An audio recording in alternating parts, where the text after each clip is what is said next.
Olá, amigos de Carta Capital, sejam bem-vindos a mais um programa Fechamento. O meu nome é Rodrigo Martins, eu sou um dos editores da revista Carta Capital e hoje eu estou na companhia da repórter Fabiola Mendonça, direto de Recife. Seja bem-vinda, Fabiola. Obrigada, Rodrigo. Boa noite, Maurício. Boa noite, professora Vera. Boa noite a todos. Também estamos na companhia do repórter Maurício Tuzol, direto do Rio de Janeiro. Seja bem-vindo, Maurício. Obrigado, Rodrigo. Boa noite, Fabiola. Boa noite para a professora. Boa noite a todos que nos acompanham.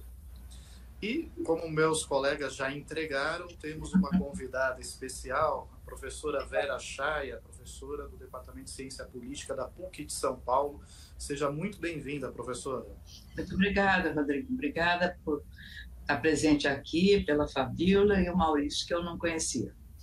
Eu que agradeço, professor, que sempre uma fonte recorrente nossa, sempre atende os nossos convites e contribui aqui para a revista, para o site, para os nossos programas online.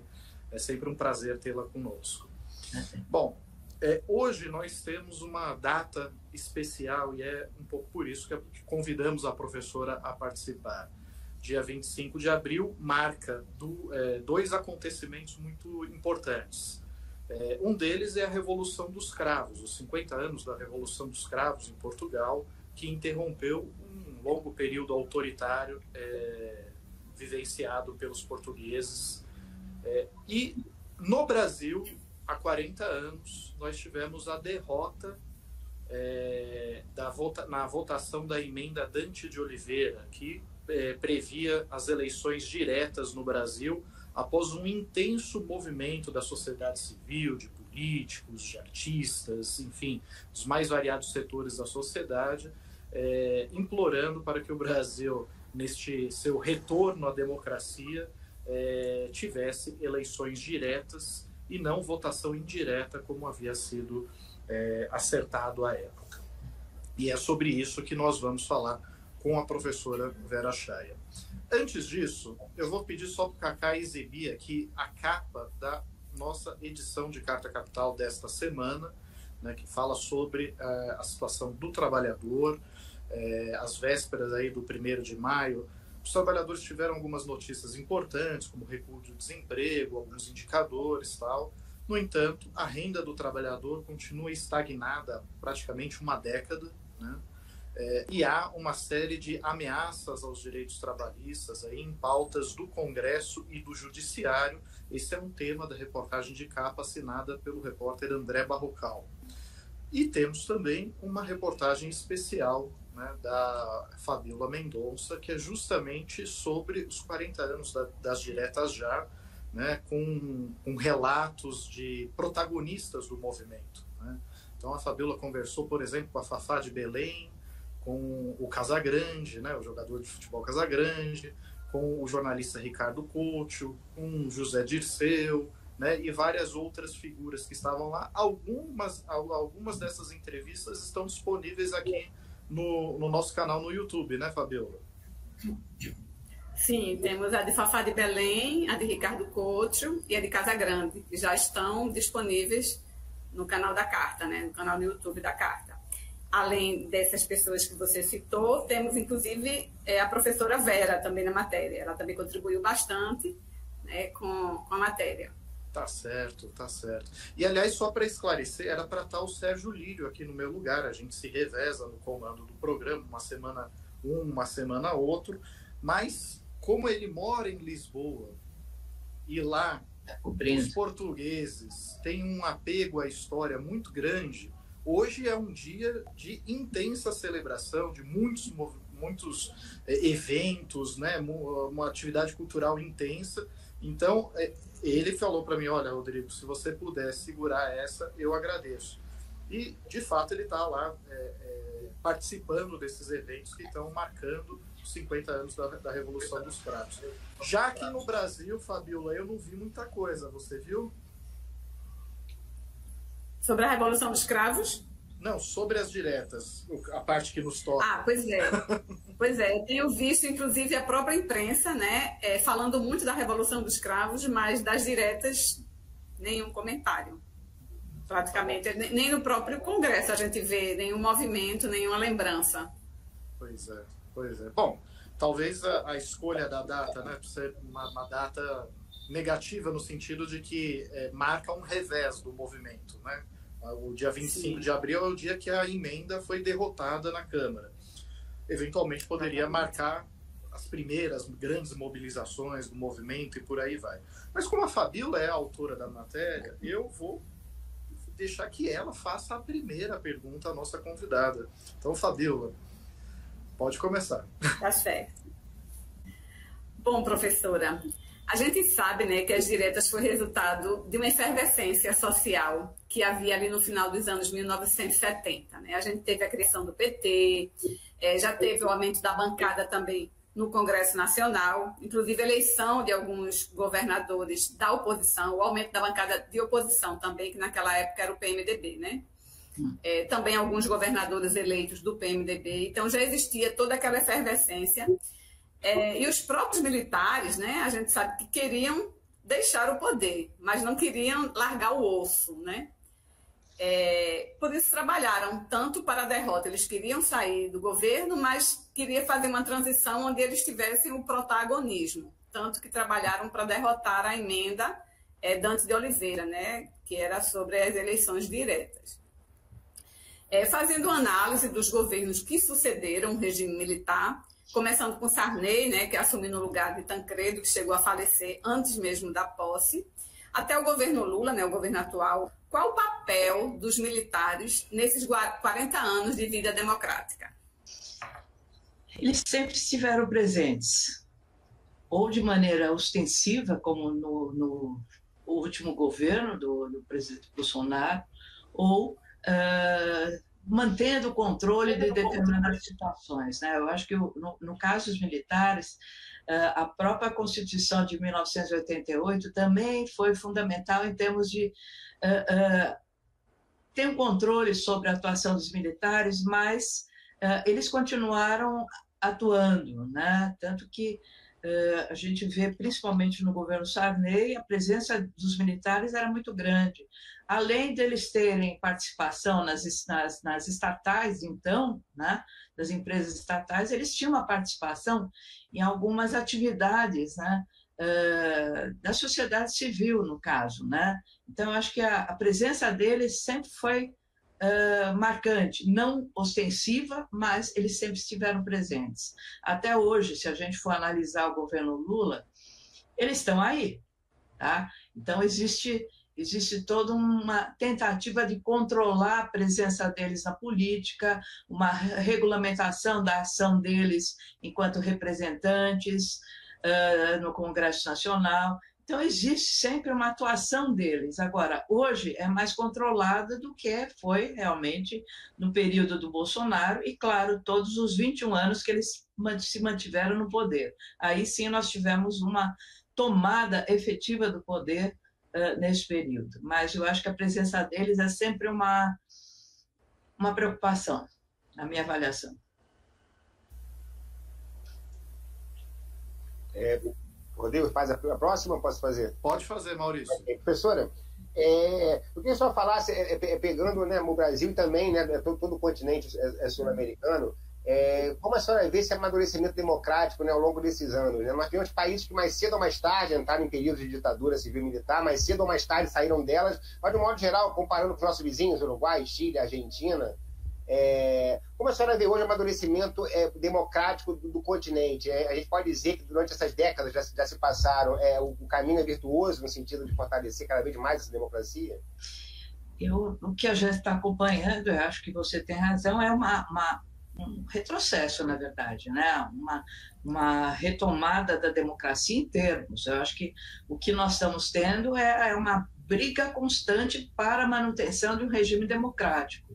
O regime democrático não é dado como certo em todos os países, né? Nós vemos retrocessos, a gente está acompanhando agora na Argentina, no Uruguai, enfim, em outros países, Colômbia, principalmente Equador, Nicarágua, Venezuela.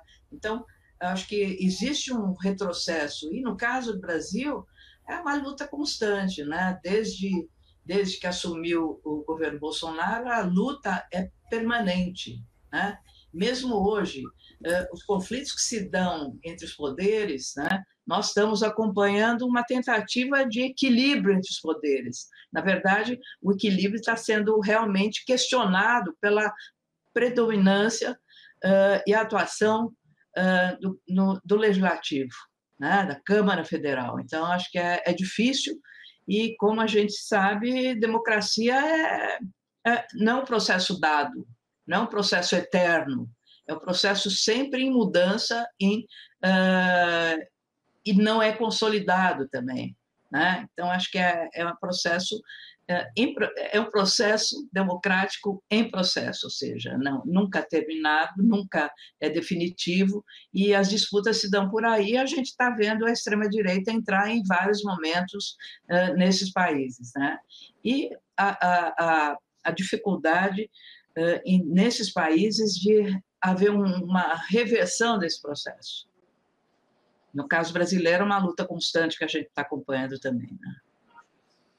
Aliás, professora, nos últimos tempos a gente viu muito, o tempo todo, autoridades virem a público para dizer assim que as instituições estão funcionando, as instituições estão funcionando. Quer dizer, quando você vem a público dizer que as instituições estão funcionando, é porque na prática a coisa não está indo bem, senão não haveria necessidade de ficar reiterando isso o tempo todo, né?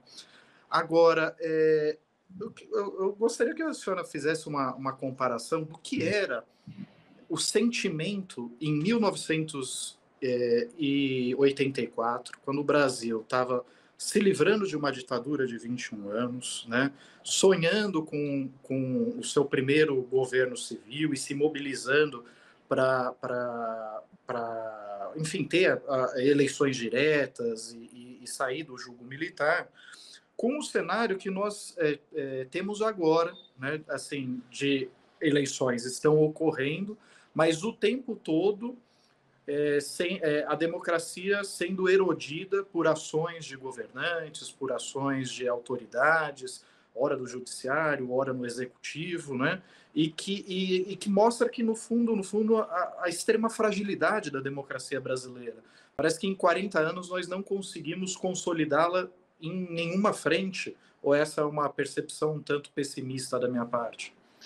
Eu concordo com a sua avaliação, infelizmente, né? O que nós vimos no 8 de janeiro de 2022 foi uma reação, né? 23, aliás, foi uma reação dos bolsonaristas, de grupos que não queriam que ocorresse a posse do presidente Lula, mas, ao mesmo tempo, nós vimos uma retomada do espaço público por movimentos sociais, pela própria imprensa, pelos setores vários da sociedade civil, né, que assumiram a frente na defesa da democracia. Agora, essa democracia é muito frágil, né? Se a gente for acompanhar o que está acontecendo hoje, quem detém o controle dos vetos do presidente? Quem detém o controle das propostas, né, políticas, econômicas? Existe sempre uma negociação, e essa negociação é muito espúria do ponto de vista de que nós não acompanhamos o que está acontecendo. E vemos chantagens também, chantagens de parlamentares, a ideia de equilíbrio dos poderes. Eu acho que a democracia é muito frágil, né? E isso que nos preocupa. Preocupa por quê? Porque existem possibilidades de retrocessos também. Nós estamos acompanhando em vários países, como eu falei, a Argentina, sabe, é um exemplo marcante. Era uma democracia não consolidada como a nossa, teve também um regime militar muito mais agressivo, brutal, né, do que o nosso, pelo menos é a nossa história que conta, né? E, ao mesmo tempo, a gente está vendo um retrocesso total. Centenas de pessoas estão sendo demitidas, escola pública está fechando, imprensa está fechando, a agência pública de informações fechou, sabe? E isso é complicado. Do ponto de vista do Brasil, também a gente vê isso. Não é fácil, não. Os retrocessos que estão acontecendo, né? Desde a reforma trabalhista, que a gente vê isso, a reforma da Previdência, e tudo isso com a aquiescência do Legislativo. e com as dificuldades do relacionamento na atual gestão do legislativo com o executivo e do judiciário também. O judiciário toma a frente, muitas vezes, de determinadas discussões, porque o legislativo não toma e o presidente e o executivo fica acuado. Então, existe um desequilíbrio, na minha avaliação, entre os poderes. E isso não é próprio do regime democrático, né? E a gente vê como que o país está enfrentando tudo isso. Não está fácil, não. Acho que a luta é constante, né?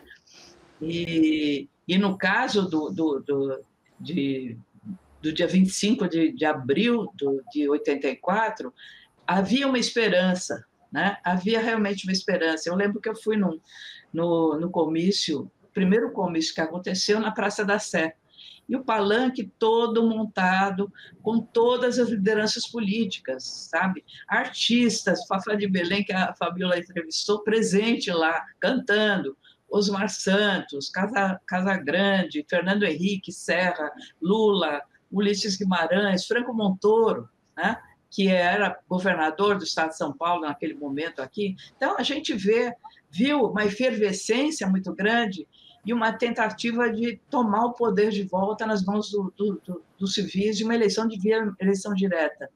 E a grande frustração foi a derrota, né?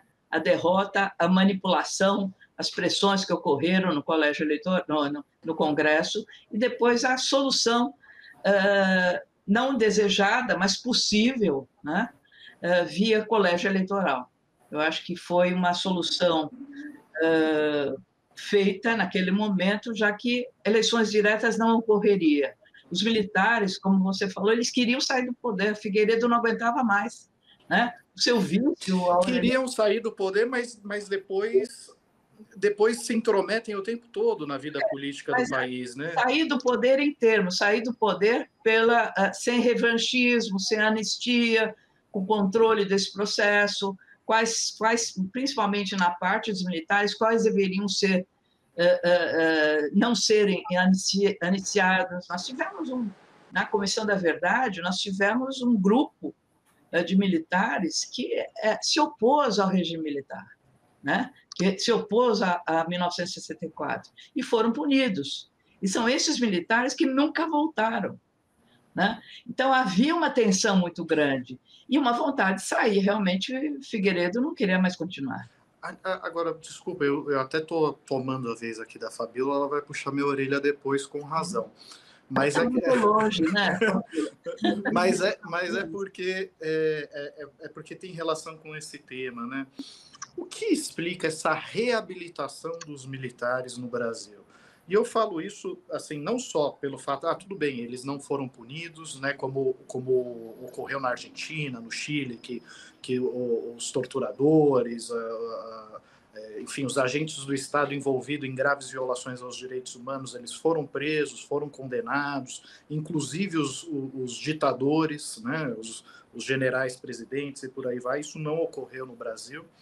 Mas a impressão que eu tenho é que havia uma certa repulsa aos militares, né? Eu me recordo até de um personagem do Jô Soares, que era o general de pijamas. Ele era debochado, né? Tipo, o militar que continuava querendo dar pitaco na vida política do país era debochado, né? O Jô Soares colocou ele de pijamas com um tanquinho de brinquedo na mão, né?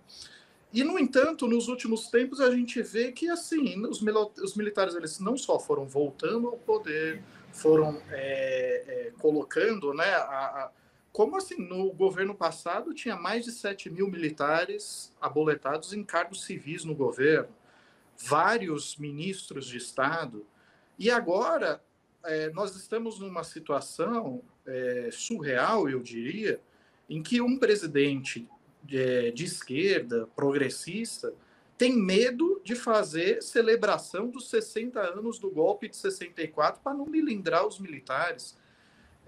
Até que ponto esse medo é justificável e o que explica esse fortalecimento dos militares ao longo desses 40 anos?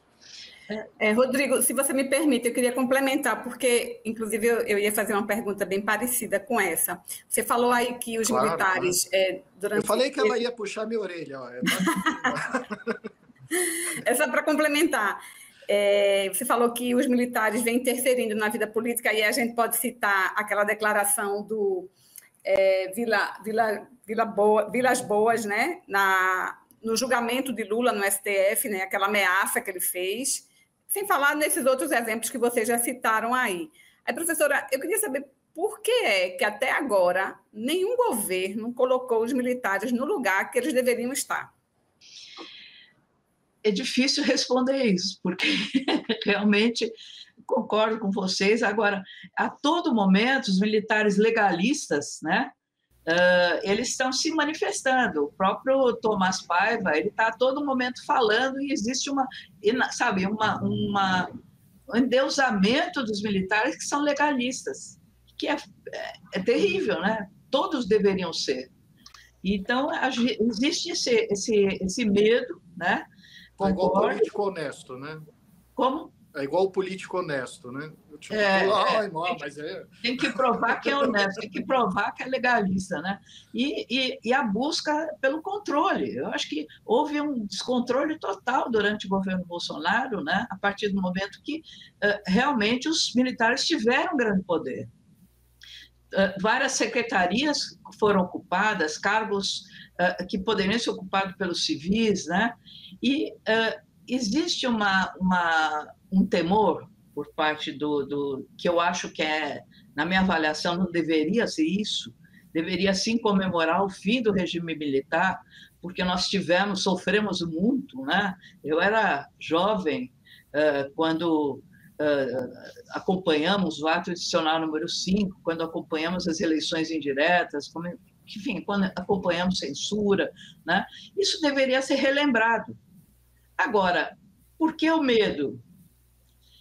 Existe, no caso, se a gente for ver quem está presente no governo do Lula, nós vemos o ministro José Múcio, que tem uma atuação para acomodar, para apaziguar. Ele aqui nem Tancredo, na minha avaliação. Tancredo, quando ele aceita a sua tarefa de ser candidato ao colégio eleitoral, ele sabia que não era isso que todo mundo queria, mas ele achava que era isso que poderia ser feito. E ele mesmo falava, eu luto, uma frase que eu vou citar aqui, eu luto pelas eleições diretas enquanto elas tiverem possibilidade de se viabilizarem. Eu estarei ao lado dos meus companheiros, dando tudo que esteja ao meu alcance para que elas possam ser transformadas em realidade. E aí não deu certo, a emenda não entrou, e toda a negociação do Tancredo foi no sentido de concorrer, né, de aceitar o encargo. Ele saiu do governo de Minas Gerais, ele era governador, para disputar o colégio eleitoral. Eu acho que é a mesma situação do José Múcio aí. Ele está tentando controlar, está tentando apaziguar. O 8 de janeiro mostrou, sabe, um enraizamento dos militares em todo o processo da tentativa de golpe. Eu acho que foi medo, né? Foi uma tentativa de apaziguar os militares, e isso ficou muito claro. Não era o desejado, do ponto de vista do Tancredo, era o que era necessário, possível naquele momento. Eu acho que o que era, não justificando, mas tentando entender a cabeça do Lula e a cabeça do governo, era o que era possível, naquele momento, apaziguar e não comemorar a derrota e a saída dos militares do poder.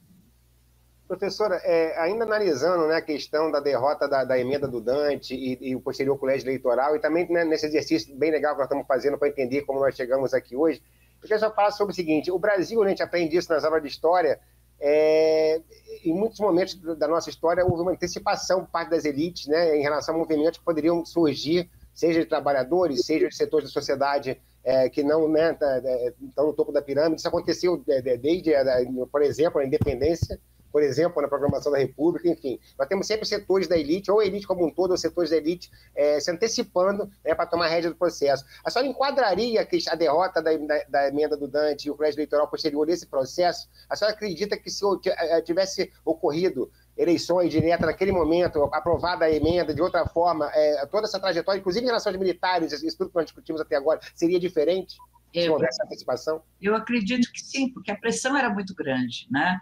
A votação a derrota das diretas, né, da emenda, foi uma derrota pequena do ponto de vista da regimentação que eles conseguiram. Segundo os dados, foram... Deixa eu ver aqui. Ele se elegeu com...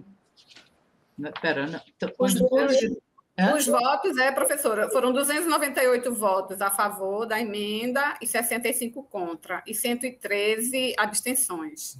Faltaram 22 para completar o quórum. Exatamente. E esse 113 tinha muita gente que foi compactada e que foi cooptada para não votarem, né? A gente sabe como é o funcionamento do legislativo. Se uma emenda, se uma lei não é apreciada no devido tempo, e se ela não tem uma maioria expressiva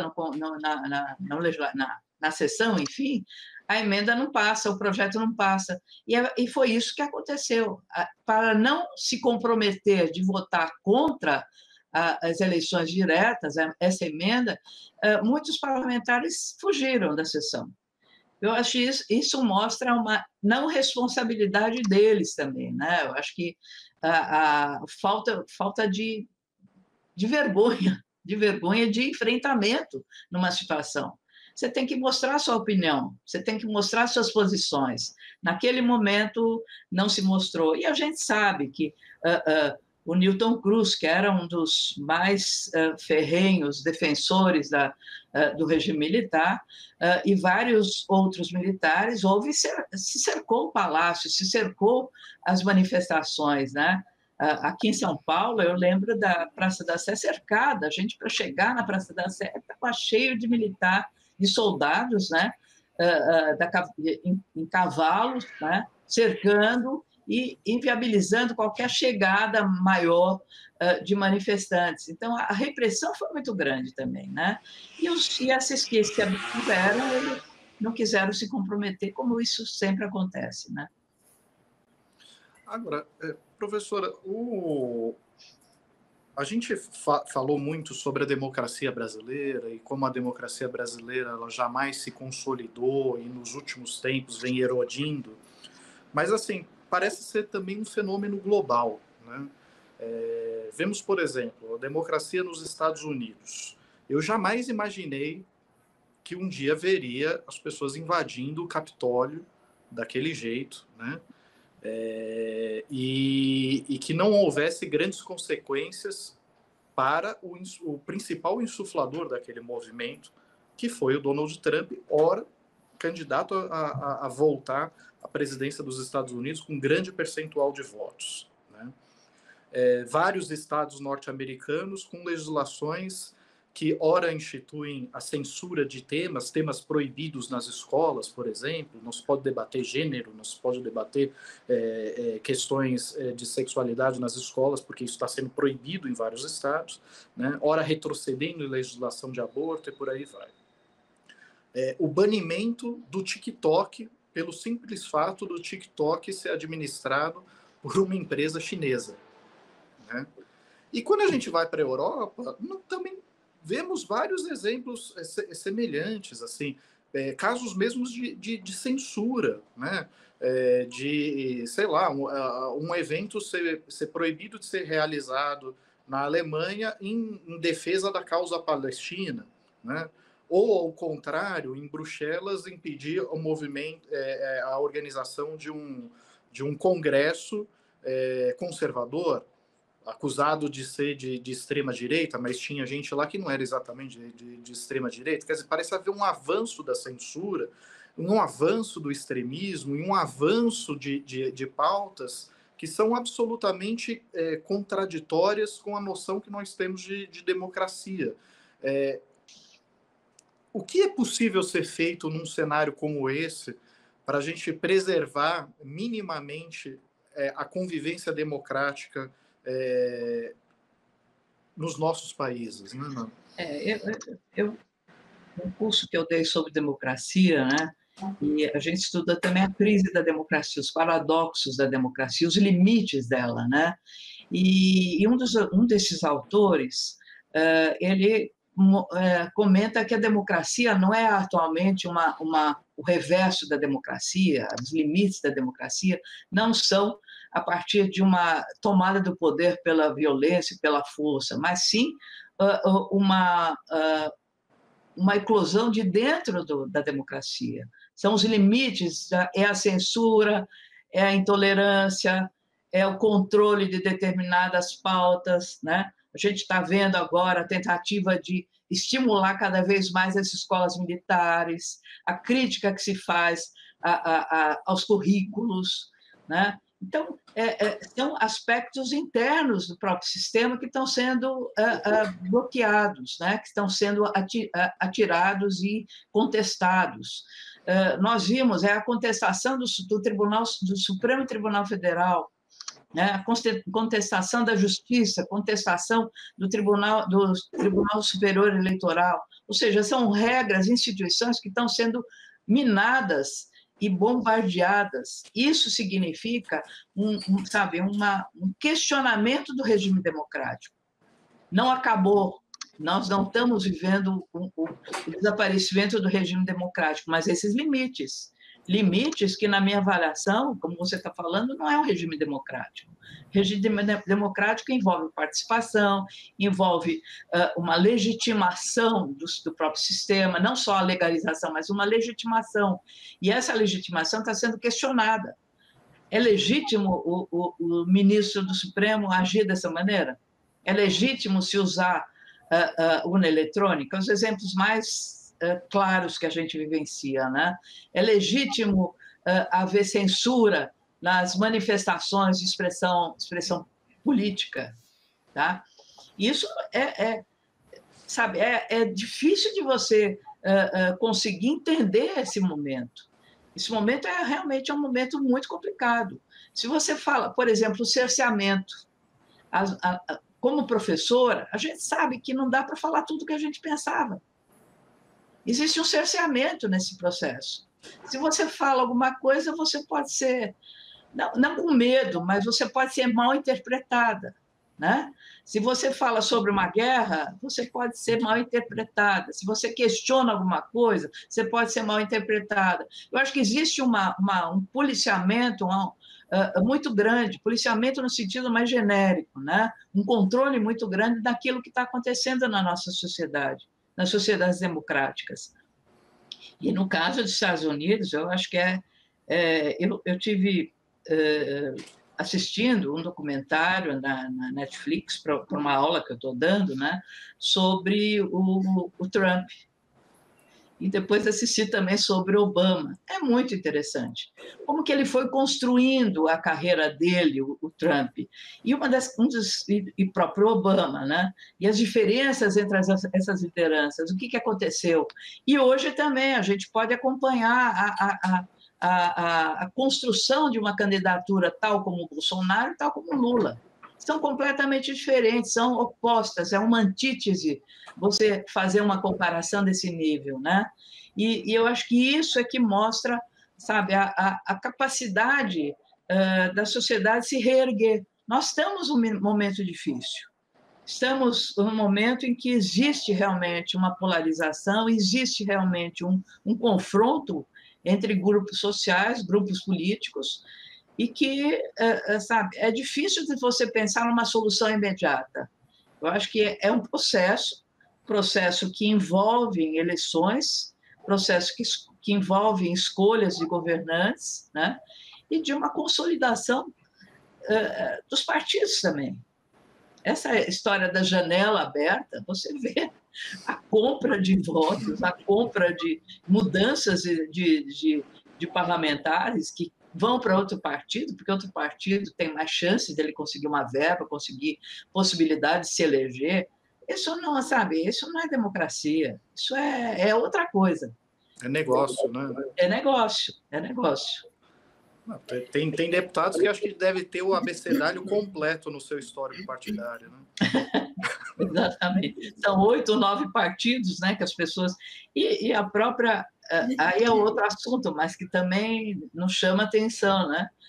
Praticamente o desaparecimento do PSDB, que foi o partido com grande força política, inclusive em termos sabe, da defesa do regime democrático. Não é mais o mesmo, depois de um certo período, não é. Os parlamentares são outros, a política é outra, e isso faz com que realmente se questione a democracia que nós temos hoje, né? Inclusive, o PSDB ele vem ali no desdobramento das diretas, né? Ele surge logo na sequência daquele movimento.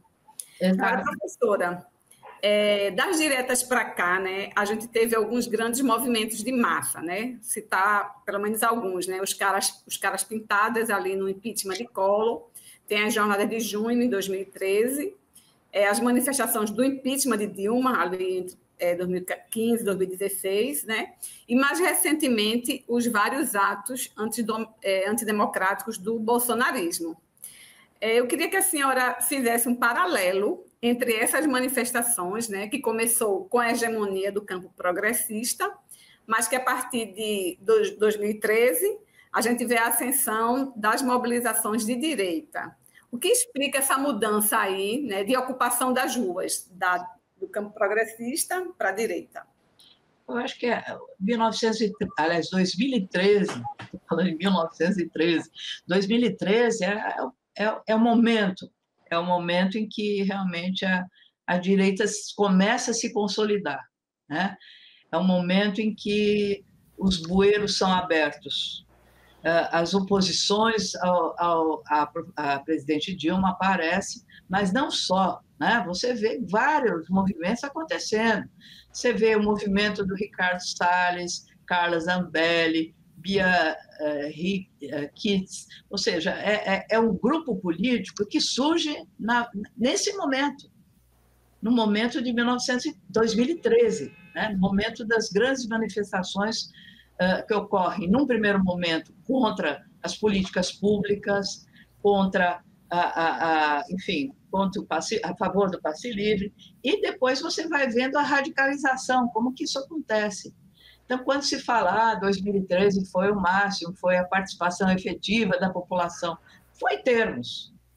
Num primeiro momento, você pode falar assim, agora depois houve a incorporação desses movimentos pela direita e depois pela extrema-direita, né? Então, a saída política, né, naquele momento, foi uma saída política para derrubar a presidente Dilma, né, um golpe parlamentar, e aí a gente vai acompanhando todo o fortalecimento desse grupo político, né?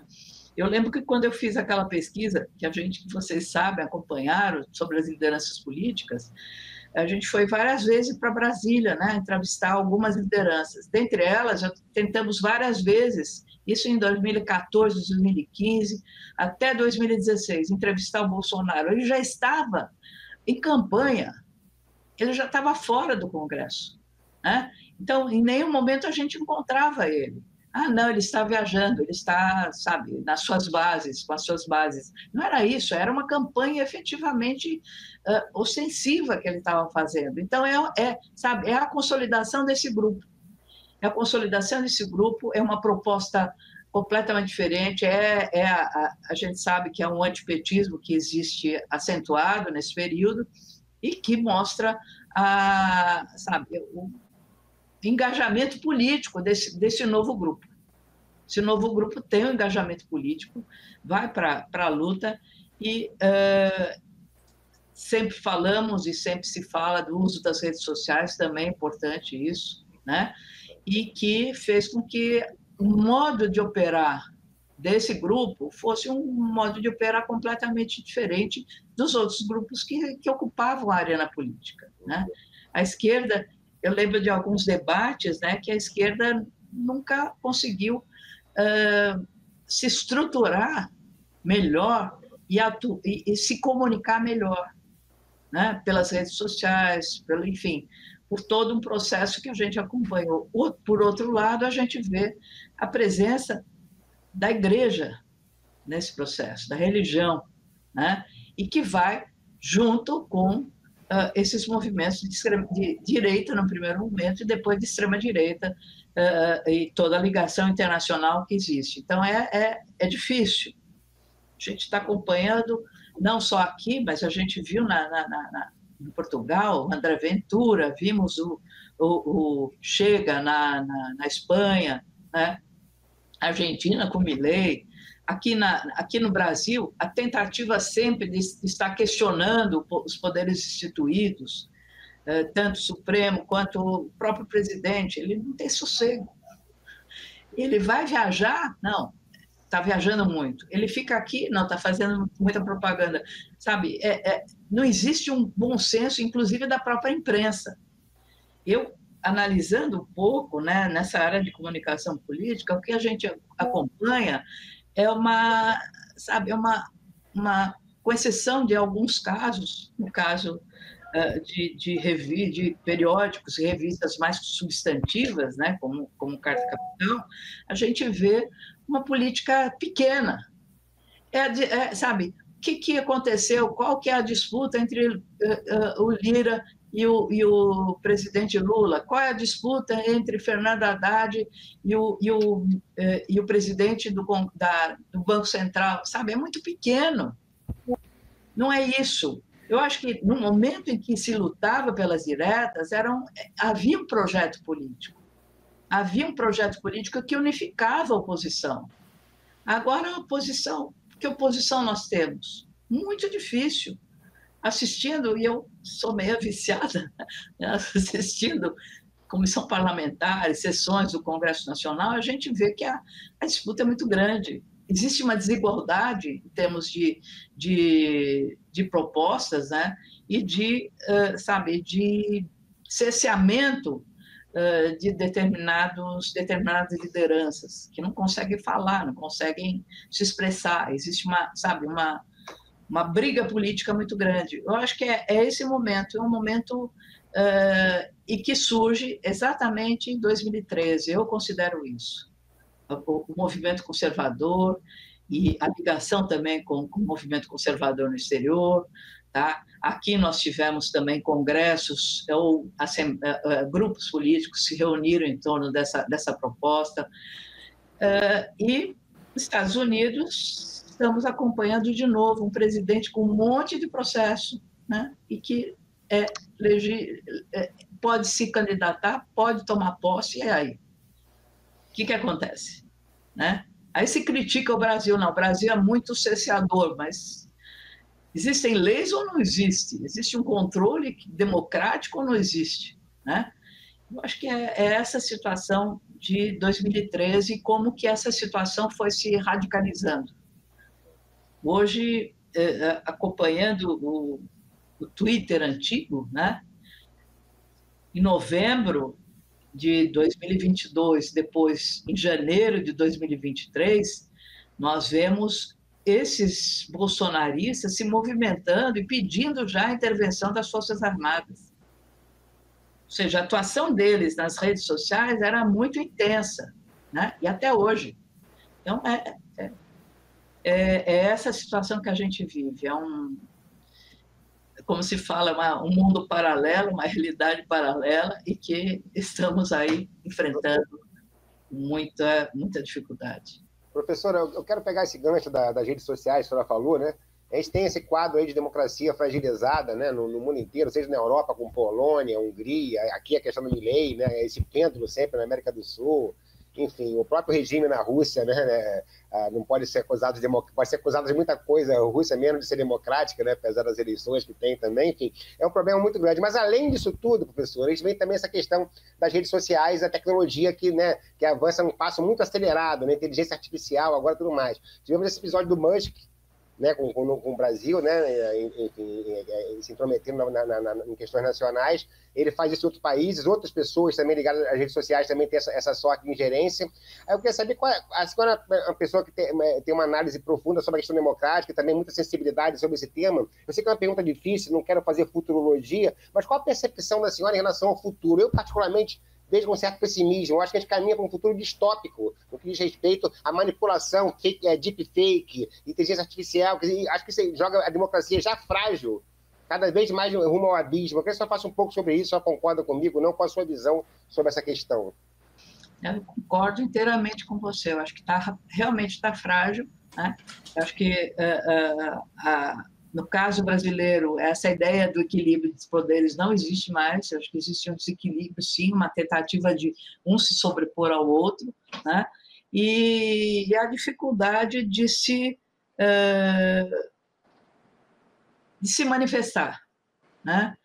Não do ponto de vista de defender a liberdade de expressão a todo custo, porque existem limites também nessa liberdade de expressão. Não é você agredir o outro, né? Mas você tem a sua opinião cerceada, né? E no caso do Elon Musk, a gente vê a atuação dele diferenciada também, né?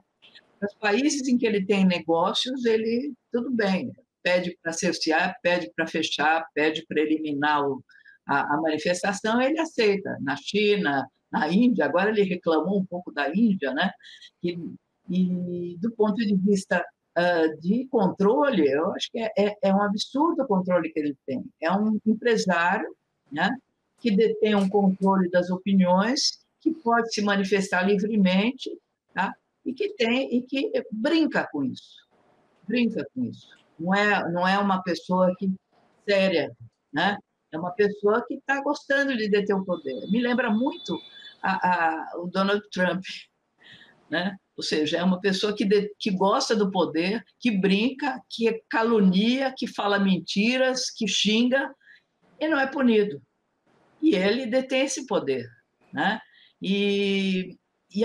Sabe, mas, ao mesmo tempo, eu acho que também a gente deve ressaltar o seguinte, quando a gente pensa na atuação hoje do Google, né? E as manifestações que ocorreram lá no Google, os funcionários fazendo greve, se manifestando contra a atuação do Google, você vê que não é tão monolítico assim, pelo menos da parte dos funcionários, né? Dos donos, não, é uma outra coisa, mas por parte dos funcionários você vê uma crítica também. E o medo que a gente tem da inteligência artificial também, né? Você vê, não sei se vocês estão recebendo, mas todo momento aparece lá no Instagram. No meu Instagram eu vejo lá, aparece o Serasa tem enfim, fez algumas descobertas, cobriu algumas contas, e você pode receber um ressarcimento do Serasa, né, se você clicar nesse botão. Aí você tem pessoas falando que você vê que não é o locutor falando, sabe? É manipulação da imagem, né? Então você está sujeito a isso, ser enganado. E essa história do Serasa é que me motivou a falar. Você vê o Jornal Nacional falando, imagina se eles vão ficar falando toda hora sobre Serasa. Acho que passou a época, agora eles estão voltando de novo. E a manipulação da fala também é impressionante, é igualzinho. Né? Então, você não tem controle sobre o que está acontecendo, e eles têm esse controle. Né? Nós, de repente, eu estou falando alguma coisa e colocam alguma fala minha completamente diferente daquilo que eu penso. E aí? Para quem que você vai questionar? O que você vai fazer? Nas eleições argentinas, colocaram até o Alberto Fernandes cheirando uma carreira de cocaína. Verdade. Verdade. É isso. Né? Acho que a gente está acompanhando essas mudanças e as dificuldades de você cercear tudo isso, né? Nós estamos num beco sem saída e espero que tenha, como a gente fala, uma pequena luz no final do túnel para a gente conseguir controlar essa situação, né? Só que não sou só eu cidadã, né? Existem outros mecanismos, outras instituições que têm uma maior habilidade, maior possibilidade de manter esse controle. Professora, nós estamos chegando aqui ao término do nosso programa e eu acho que você tocou aqui em pontos muito sensíveis, né, que mostra esse beco sem saída onde a gente está. metido, né? Acho que um desses pontos é que a democracia brasileira, ela não só nunca se consolidou, como ela está erodindo nos últimos tempos. O outro ponto é que me parece que a esquerda, os setores progressistas, não fazem mais trabalho de base, ao passo que esse trabalho de base está sendo muito bem feito pelas igrejas evangélicas, neopentecostais, que têm uma visão mais conservadora, de direita e por aí vai. E, por fim, esse fenômeno das redes sociais que os setores progressistas não sabem usar, né? A prova disso talvez seja até este programa, que é um programa depressivo, né? Juntam pessoas aqui para falar tudo que está acontecendo de errado com o país, as pessoas entram tristes e saem piores, mas elas continuam aqui vindo e sofrendo junto com a gente e tal. Acho que é uma solidariedade na dor, é o que mantém a audiência desse programa. Tá certo. Mas, professor, existe algo que você aponta como uma esperança, algo como o que tivemos em 84 com o movimento das diretas, que acena para algum tipo de esperança de dias melhores, de uma movimentação diferente, de um grau de conscientização diferente, que a gente possa se apegar aqui para seguir em frente?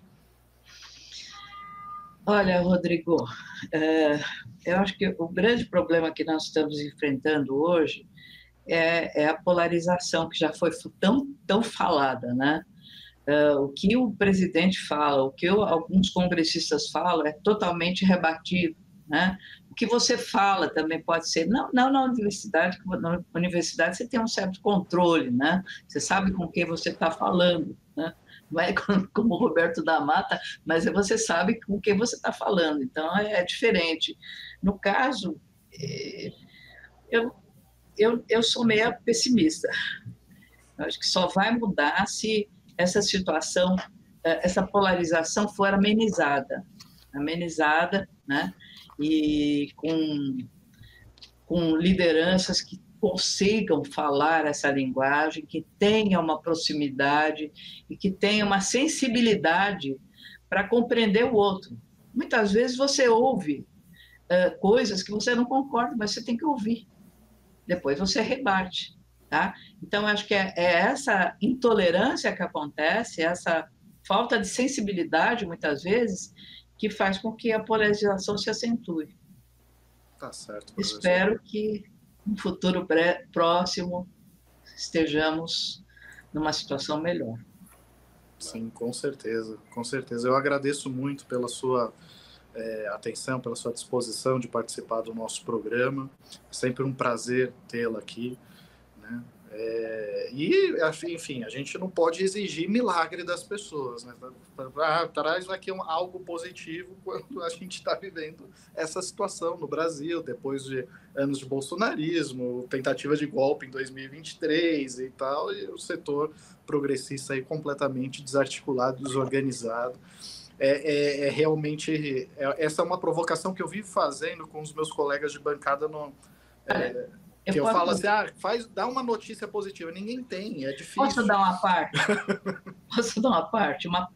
Uma posição, uma visão mais positiva.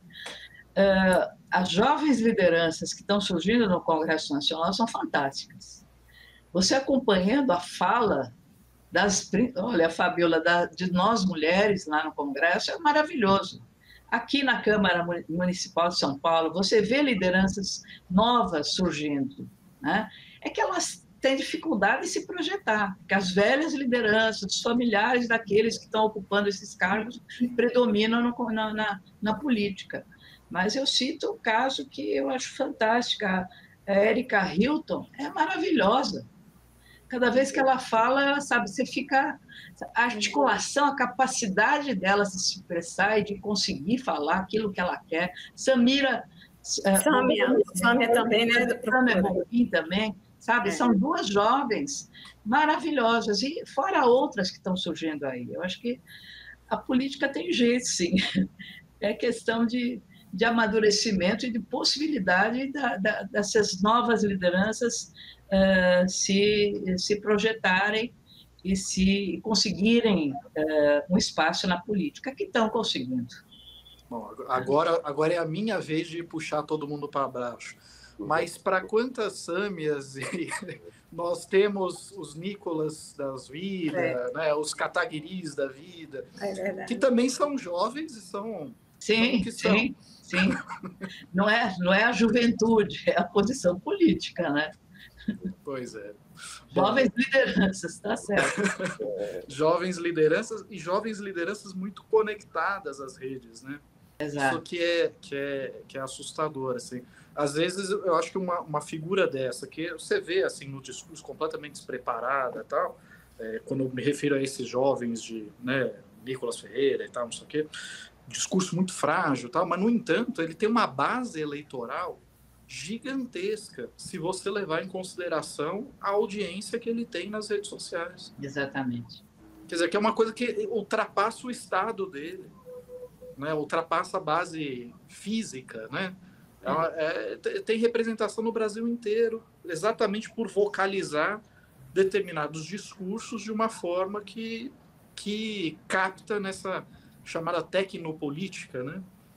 E ele é o presidente da Comissão de Educação, né?